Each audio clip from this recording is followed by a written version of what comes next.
Hello guys, आज जो story मैं आपके लिए लेकर आया हूँ उसमें मैंने अपनी इमेजिनेशन या अपने डायरेक्शन के हिसाब से एआई से निकाली हुई पिक्स नहीं लगाई हैं, क्योंकि आज मेरी स्टोरी को डायरेक्शन देंगे आपकी इमेजिनेशन से मेरी स्टोरी की डायरेक्शन होगी। अगर मेरी स्टोरी 10% है तो आपकी डायरेक्शन उसको ले जाएगी 100%। तो आज की स्टोरी होने वाली है फुल्ली ऑडियो और आपकी इमेजिनेशन ही मेरी डायरेक्शन होगी। तो ज्यादा टाइम वेस्ट ना करते हुए अपने हेडफोन्स निकालिए, आंखें बंद कीजिए और मेरी स्टोरी को डायरेक्शन दीजिए अपनी इमेजिनेशन से। जितनी ज्यादा अच्छी आपकी इमेजिनेशन होगी उतनी ही ज्यादा अच्छी मेरी स्टोरी बनेगी आपके कारण। तो आप कीजिए एंजॉय इस स्टोरी को। मैं मिलता हूँ आपसे अगली वीडियो में।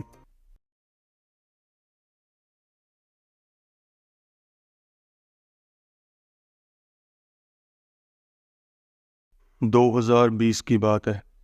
एक लड़का और उसके बचपन का दोस्त राहुल और कुछ उनके मोहल्ले के लोग हॉस्पिटल में खड़े होते हैं। वहाँ पे एक आंटी की डेथ हो चुकी है और राहुल एकदम से चिल्ला उठता है अपने बचपन के दोस्त के ऊपर। इस कालू की वजह से ही सब कुछ हो रहा है। इसने ही उस दिन अंकल को भी लड्डू दिया था और उनको भी हार्ट अटैक आया था और आज भी मैंने इसको यही करते हुए देखा है। ऊपर से हो ना हो यही लड्डू में कुछ डालकर दे रहा है जिसकी वजह से सबको हार्ट अटैक आ रहा है।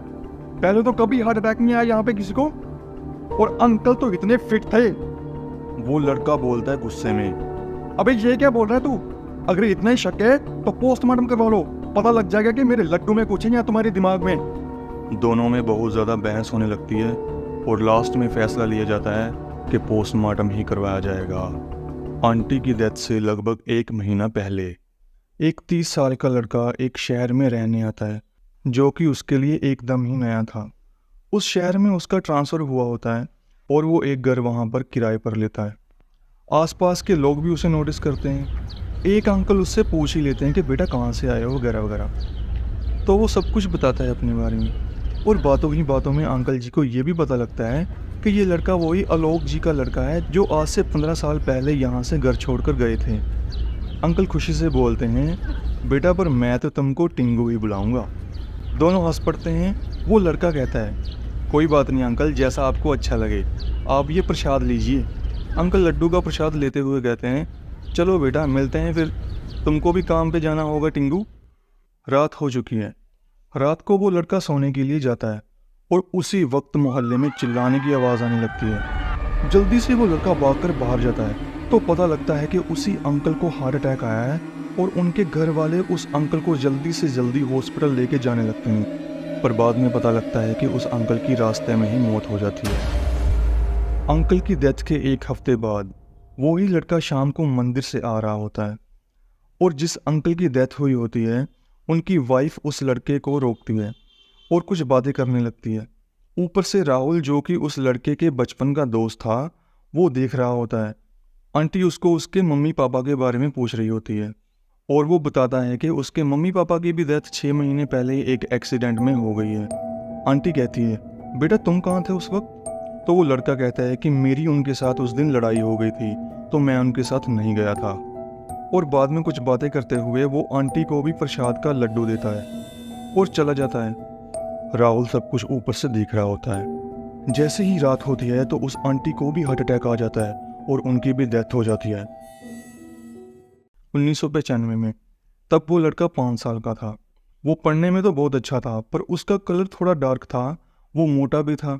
तब उस लड़के को उसके आसपास के सभी लोग और उसके दोस्त भी, कोई मोटू, कोई कालू तो कोई टिंगू कह के बुलाता था। तब शायद बड़े लोगों को भी इतनी समझ नहीं थी कि इसे बॉडी शेमिंग कहते हैं। पर जब भी उस लड़के को कोई इन नामों से बुलाता था तो उसे ज़रा भी अच्छा नहीं लगता था। उसने अपने घर वालों को भी बताया था पर उसके घर वालों ने भी उसकी बात मजाक में ही ली और उसे कहा कि बेटा सब प्यार से कहते हैं और कोई भी एक्शन नहीं लिया। वो लड़का अंदर ही अंदर सब कुछ सहता रहा और वो उन बातों की बहुत ज़्यादा स्ट्रेस लेता था। 1-2 बार तो वो इतनी ज़्यादा स्ट्रेस और गुस्से में आ जाता है कि उसको दौरे तक भी पड़ने लग गए थे।